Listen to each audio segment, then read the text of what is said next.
نحمده ونصلي ونسلم على رسوله الكريم اما بعد فاعوذ بالله من الشيطان الرجيم بسم الله الرحمن الرحيم ان الشيطان لكم عدو فاتخذوه عدوا انما يدعو حزبه ليكونوا من اصحاب السعير۔ بے شک شیطان تمہارا دشمن ہے تو تم بھی اسے دشمن سمجھو، وہ تو اپنے گروہ کو اسی لیے بلاتا ہے تاکہ وہ بھی دوزخیوں میں سے ہو جائیں۔ اس آیت کریمہ میں اللہ رب العالمین نے، جیسے کہ کل آپ نے سماعت کیا تھا کہ اللہ نے فرمایا تھا کہ ہرگز وہ بڑا فریبی تمہیں اللہ کے بارے میں فریب نہ دے۔ اب اس آیت کریمہ میں اور وضاحت سے اللہ نے فرمایا کہ شیطان تمہارا بڑا پرانا دشمن ہے اور اس کی یہ دشمنی ختم نہ ہوگی، لہٰذا تم بھی اپنے عقائد، اپنے افعال، اپنے اعمال کے معاملے میں اسے دشمن سمجھو۔ صرف یہ نہیں کہ یہ وسوسے یہ عقائد کے لحاظ سے بھی انسان کو برباد کرتا ہے، افعال کے لحاظ سے بھی برباد کر سکتا ہے، اعمال کے معاملے میں بھی برباد کر سکتا ہے، اسی لیے فرمایا اسے اپنا دشمن سمجھو اور اس کی اطاعت نہ کرو، بلکہ تم اللہ رب العالمین کی فرما برداری میں مشغول رہو۔ شیطان تو اپنی پیروی کرنے والوں کو کفر کی طرف اس لیے بلاتا ہے، جیسے وہ دوزخ میں جائے گا تو وہ چاہتا ہے کہ میرے ساتھ اور بھی دوزخ میں جائیں، تو فرمایا وہ بھی اسی لیے کفر کی طرف لوگوں کو بلاتا ہے تاکہ وہ دوزخیوں میں سے ہو جائیں۔ پھر اللہ تعالیٰ نے آگے ارشاد فرمایا الذین کفروا لہم عذاب شدید والذین آمنوا وعملوا الصالحات لہم مغفرۃ واجر کبیر۔ کافروں کے لیے سخت عذاب ہے اور ایمان لانے والوں اور اچھے کام کرنے والوں کے لیے بخشش اور بڑا ثواب ہے۔ اللہ تعالیٰ نے دونوں کا بتا دیا کہ کافروں کے لیے کہ جو شیطان کی گروہ میں سے ہے ان کے کفر کے سبب ان کے لیے سخت عذاب ہے، اور جو لوگ ایمان لائے اور انہوں نے اچھے کام کیے اور شیطان کے فریب میں نہ آئے اور شیطان کی پیروی نہ کی، ان کے لیے اللہ نے بخشش اور بڑا ثواب تیار کر کے رکھا ہوا ہے۔ ایسے لوگوں کو اللہ بخشش بھی دے گا اور بڑا ثواب بھی قیامت کے دن عطا فرمائے گا۔ آگے ارشاد فرمایا افمن زین لہ سوء عملہ فرآہ حسنا فإن اللہ یضل من یشاء ویہدی من یشاء فلا تذهب نفسك علیہم حسرات ان اللہ علیم بما یصنعون۔ تو کیا وہ شخص جس کے لیے اس کا برا عمل خوبصورت بنا دیا گیا تو وہ اسے اچھا ہی سمجھتا ہے، کیا وہ ہدایت یافتہ آدمی جیسا ہو سکتا ہے؟ تو بے شک اللہ گمراہ کرتا ہے جسے چاہتا ہے اور راہ دکھاتا ہے جسے چاہتا ہے۔ تو حسرتوں کی وجہ سے ان پر تمہاری جان نہ چلی جائے، بے شک اللہ خوب جانتا ہے جو کچھ وہ کرتے ہیں۔ اس آیت کریمہ کا شان نزول یہ ہے کہ یہ آیت ابو جہل اور مشرکین جتنے بھی تھے عرب کے ان سب کے بارے میں نازل ہوئی کہ جو شرک بھی کرتے تھے، کفر بھی اور قبیح افعال بھی، یہ کیوں کرتے تھے؟ یہ شیطان کے بہکانے کی وجہ سے، اور فرمایا کہ پھر بہکا تو دیا شیطان نے انہیں، یہ کفر اور شرک کو پھر یہ اچھا سمجھنے بھی لگے، کیونکہ شیطان نے انہیں اتنا اچھی طریقے سے سمجھا دیا کہ پھر اب قرآن بتاتا ہے کہ یہ اسے اچھا بھی سمجھتے تھے۔ اور ایک قول اس کے بارے میں یہ ہے کہ یہ بدعتی اور نفسانی خواہشات پر چلنے والے لوگوں کے حق میں نازل ہوئی، کہ جن میں خوارج وغیرہ بھی داخل ہیں، کہ جو اپنی بد مذہبیوں کو بھی اچھا جانتے ہیں، اور آج کل کے جتنے بد مذہب کے لوگ ہیں، خواہ وہ انبیاء علیہم السلام اور اولیاء کے گستاخ ہوں یا صحابہ کے گستاخ ہوں یا اہل بیت کے گستاخ ہوں یا تقلید کے منکر ہوں یا جری اور بے باک نئے متجددین جو اپنی بے دینیوں کو دین اور اپنی بد عملیوں کو نیکی سمجھ کر ان پر فخر کرتے ہیں، سارے کے سارے اس آیت کریمہ کے زمرے میں داخل ہیں۔ فرمایا کہ شیطان کی پیروی اور مخالفت کرنے والوں کا حال بیان کرنے کے بعد اللہ نے اپنے حبیب سے فرمایا کہ وہ شخص کے جس کے لیے اس کا برا عمل خوبصورت بنا دیا گیا تو وہ اسے اچھا ہی سمجھتا ہے۔ فرمایا کیا وہ ہدایت یافتہ آدمی جیسا ہو سکتا ہے؟ فرمایا ہرگز نہیں۔ برے کام کو اچھا سمجھنے والا وہ سیدھے راستے پر کیا ہو سکتا ہے؟ فرمایا یہ تو اس بدکار سے بھی بدرجہ بدتر ہے کہ جو اپنے خراب عمل کو برا جانتا ہو اور حق کو حق اور باطل کو باطل سمجھتا ہو، یعنی یہ اس سے بھی بدرجہ برا ہے کہ ایک تو برا عمل کرتا ہے پھر اچھا سمجھتا ہے، یعنی ایک بدکار ہوتا ہے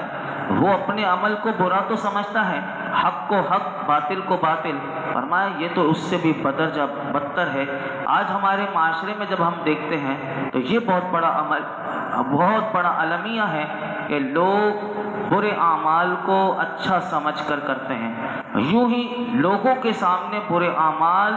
کو اس طرح سجا سنوار کر پیش کرتے ہیں تاکہ دیکھنے والے بھی اسے اچھا سمجھ کر کرنا شروع کر دیں۔ جیسے کہ اگر آپ دیکھیں کہ مردوں کے شانہ بشانہ کام کرنے کو عورت کا حق جانتے ہیں، یہ لوگ بھی ہیں۔ گلیوں بازاروں میں عورتوں کے بے پردہ فیشن گھومنے کو فیشن خیال کیا جاتا ہے، یہ بھی اس میں شامل ہے۔ اسی طرح اجنبی مردوں سے بے تکلف ہو کر باتیں کرنے، ان سے ہاتھ ملانے کو تہذیب کا نام دیا جاتا ہے، یہ بھی آج کل ہو رہا ہے۔ اور یہ بالکل یونیورسٹیز لیول پر یا تعلیمی یا بڑے بڑے جو ہوئے جو دنیاوی لحاظ سے ہیں وہ باقاعدہ عورتوں سے ہاتھ ملاتے ہیں۔ اور آپ نے حدیث پاک وہ بلیک بورڈ پر بھی میں نے لکھوائی ہوئی ہے کہ نامحرم سے ہاتھ ملانا یہ کتنا بڑا گناہ ہے۔ اور یہ جمعے کے دن بھی کل بھی آپ نے سماعت کیا تھا کہ انسان اگر اس کو برا سمجھے ہی نہ، اور اسی طرح ان لوگوں برے اعمال میں اگر آپ دیکھیں گے تو مردوں کے داڑھی مڈانے کو، یعنی چہرہ کلین ہو اور داڑھی نہ ہو، اور اس کو چہرے کا حسن شمار کیا جاتا ہے، ساری زندگی بلیڈ لگاتے رہتے ہیں لیکن داڑھی رکھنا یہ بھی ایک چہرے کا حسن سمجھتے ہیں کہ داڑھی رکھ کے چہرے کا حسن چلا جائے گا۔ تو یہ ایک اگر اس کو برے عمل کو اچھا سمجھ کے، تو وہ لوگ ایک ہیں کہ وہ ان کی نیت نہیں ہے داڑھی رکھنے کی، لیکن اگر اس کو اس نیت سے کہ برا سمجھتے ہوئے کہ داڑھی رکھ کے چہرے کا حسن، تو پھر یہ لوگ بھی اس میں آئیں گے۔ اور اسی طرح موسیقی، گانا سنے بغیر انہیں سکون نہ ملے، اسے روح کی غذا سمجھتے ہو، یہ سارے وہ لوگ ہیں کہ جو برے اعمال کو اچھا سمجھ کے کرتے ہیں۔ تو یہ وہ لوگ ہیں کہ جن کی نگاہوں میں ان کا برا کام آراستہ کر دیا گیا، تو اللہ تعالیٰ نے فرمایا کہ وہ اسے اچھا بھی سمجھتا ہے، تو کیا وہ ہدایت یافتہ آدمی کی طرح ہو سکتا ہے؟ ہرگز نہیں ہو سکتا۔ اور دوسری بات جو اللہ نے اس آیت میں ارشاد فرمائی وہ یہ فرمائی کہ بے شک اللہ گمراہ کرتا ہے جسے چاہتا ہے اور جسے چاہتا ہے وہ راہ دکھاتا ہے۔ محبوب آپ اس غم کی وجہ سے آپ کی جان نہ چلی جائے، آپ افسوس میں کہ میں دعوت دے رہا ہوں یہ ایمان کیوں نہ لائے اور حق کو قبول کرنے سے یہ کیوں محروم رہے، محبوب آپ ان کے کفر اور ہلاکت کا غم نہ فرمائیں، بے شک اللہ خوب جانتا ہے جو وہ کچھ کرتے ہیں، لہٰذا اللہ ان کے اعمال کی سزا انہیں ضرور دے گا۔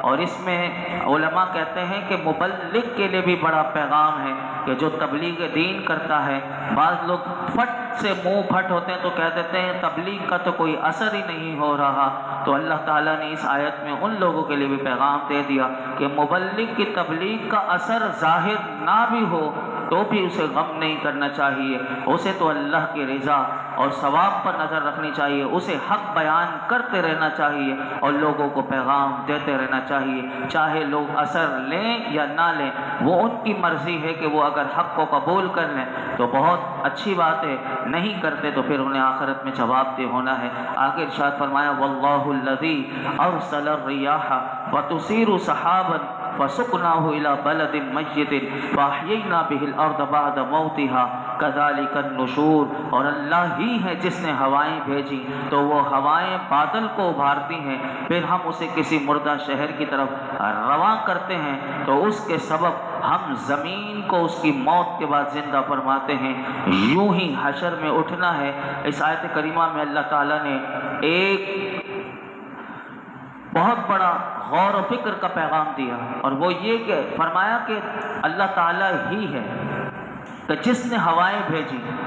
تو وہ ہوائیں کیا کرتی ہیں، تو فرمایا وہ ہوائیں بادل کو ابھارتی ہیں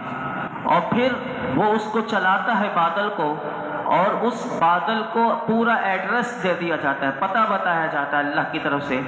وہ اللہ تعالیٰ فرماتے ہیں ہم اسے کسی مردہ شہر کی طرف رواں کر دیتے ہیں کہ جس میں سبزہ اور کھیتی نہیں، اور خشک سالی کی وجہ سے وہاں کی زمین بے جان ہو گئی۔ تو اس بادل سے نازل ہونے والی بارش کے سبب ہم زمین کو اس کے مرنے یعنی خشک ہونے کے بعد ہم زمین کو دوبارہ زندہ کر دیتے ہیں اور اس کو سرسبز و شاداب کر دیتے ہیں۔ اس سے ہماری قدرت ظاہر ہے، اور جس طرح یاد رکھو ہم خشک زمین کو سرسبز و شاداب کرتے ہیں، اسی طرح حشر میں ہم مردوں کو زندہ کر کے لائیں گے۔ ایک صحابی ہیں، نبی پاک صلی اللہ علیہ وسلم کی بارگاہ میں آئے اور عرض کی کہ یا رسول اللہ یہ بتائیے کہ اللہ مردوں کو کس طرح زندہ فرمائے گا؟ مخلوق میں اس نے کوئی اس کی نشانی رکھی ہے؟ یعنی صحابہ کس انداز سے غور و فکر کیا کرتے تھے، یا رسول اللہ اس کی کوئی نشانی اللہ نے مخلوق میں رکھی ہے کہ اللہ مردوں کو کیسے زندہ فرمائے گا؟ تو نبی کریم صلی اللہ علیہ وسلم نے اسی آیت کی تشریح بڑے خوبصورت انداز میں کی۔ حضور نے وہ صحابی کو سمجھایا، حضور نے فرمایا کیا تیرا کسی ایسے جنگل سے گزر ہوا ہو کہ جو خشک سالی کی وجہ سے بے جان ہو گیا اور وہاں سبزہ نام کی کوئی نام و نشان نہ رہا ہو، اور پھر اسی جنگل سے کچھ عرصے کے بعد تیرا گزر ہوا ہو کہ جو بنجر وہ باغ تھا جہاں کوئی سرسبز و شاداب نام کی کوئی چیز نہیں تھی، اور پھر تیرا گزر وہاں سے کچھ عرصے بعد ہوا ہو اور تو نے اس کو لے لہاتا ہوا پایا ہو، تو وہ صحابی کہتے ہیں یا رسول اللہ جی میں نے دیکھا ہے، ایسے جنگل سے میں گزرا ہوں۔ تو میرے آقا علیہ الصلوۃ والسلام نے فرمایا ایسے ہی اللہ مردوں کو زندہ کرے گا، اور مخلوق میں اس نے اس کی یہ نشانی رکھ دی ہے کہ اس طرح جیسے وہ برباد ہو جاتا ہے پھر آباد کر دیتا ہے، ایسے ہی مردوں کو اللہ زندہ کر کے قیامت کے دن دکھائے گا۔ اس آیت سے ایک اور بات بھی بیان کر کے میں اپنی گفتگو سمیٹتا ہوں۔ علماء جو مسائل نکالتے ہیں اس میں 3 چیزیں آپ نے سنی ہوں گی۔ ایک ہوتا ہے قرآن، سب سے پہلا قرآن سے کوئی بھی مسئلہ جو ہوگا وہ قرآن سے ثابت کیا جاتا ہے، قرآن میں اگر وہ نہیں ہے تو وہ احادیث مبارکہ میں۔ اور نمبر 3 پھر آتا ہے اجماع، کہ پھر جنہوں نے قرآن و حدیث سمجھا اور اللہ نے انہیں وہ صلاحیت دی کہ جو مجتہد ہوتے ہیں اور صحابہ ہیں، تابعین ہیں، اور ان سب کا اجماع کسی بات پر ہو جائے کہ اس میں یہی مسئلہ ہے تو اسے اجماع کہتے ہیں۔ اور چوتھی چیز ہوتی ہے قیاس۔ قیاس کیا ہوتی ہے؟ قیاس یہ ہوتی ہے کہ تینوں چیزوں پر رکھ کر، یعنی قرآن، حدیث، اجماع، اگر ان تینوں چیزوں میں سے بات وہیں جائے گی لیکن اس میں سے کوئی چیز مسئلہ نکال کر اس کو سمجھایا جائے، تو اسی طرح اس آیت میں قیاس کا بھی ہمیں پتہ چلا کہ قیاس جو ہے یہ برحق ہے، جیسے کہ اللہ تعالیٰ نے اس عالم کے حالات کو اس عالم کے حالات پر قیاس کرنے کا حکم فرمایا۔ تو یہاں سے یہ قیاس کا بھی دلیل ہمیں مل گئی کہ یہ جو علماء قیاس سے بھی مسئلہ نکالتے ہیں تو یہ بھی قرآن کی آیت سے ثابت ہے، اور یہ اللہ نے اس امت میں ایسے مجتہد پیدا کیے ہیں کہ جنہوں نے ہمیں مسائل وغیرہ نکال کر دیے۔ تو بعض ایسے ہوتے ہیں جو تقلید کے منکر ہوتے ہیں، ہم نہیں مانتے قیاس کو، تو وہ نہیں مانتے، اسی لیے یہ قیاس کا وہ انکار کرتے ہیں، حالانکہ قیاس کا بھی قرآن میں اس کا ثبوت موجود ہے۔ اللہ رب العالمین ہم سب کو قرآن حکیم کا نور اور اس کا فیضان نصیب فرمائے۔ الحمدللہ رب العالمین والصلاة والسلام علی سید الانبیاء والمرسلین وعلی آلہ واصحابہ اجمعین۔ یا رب العالمین ہم سب کا نماز عشاء ادا کرنا قرآن و حدیث کا مولائی کریم درس سننا، یا رب العالمین درود پاک پڑھنا تمام کو اپنی بارگاہ میں قبول فرما، ہمارے تمام صغیرہ کبیرہ گناہ معاف فرما، اخلاص اخلاص اخلاص اور یقین کی دولت عطا کر دے، صبر شکر کی دولت دے دے، اپنی معرفت کی دولت دے دے، اپنے اور اپنے حبیب کی محبت کی دولت دے دے۔ اے رب کریم ہمیں ہر برائی ہر گناہ سے بچا لے، نفس و شیطان کے ہر وار سے بچانا، اللہ بدبختی سے ہمیں بچا، زوال نعمت سے بچا، احساس نعمت دے دے، ہر قلت ہر علت ہر ذلت سے بچا لے، دونوں جہانوں کی بھلائیاں کامیابیاں عزت نعمت راحت سکون عطا فرما۔ آج تک جتنی دعائیں کی ہیں آئندہ کرتے رہیں گے، اللہ سب دعاؤں کو اپنے محبوب کے صدقے میں ہماری تمام دعاؤں کو قبول فرما۔ وصلی اللہ تعالی علی خیر خلق محمد وعلی آلہ وصحبہ۔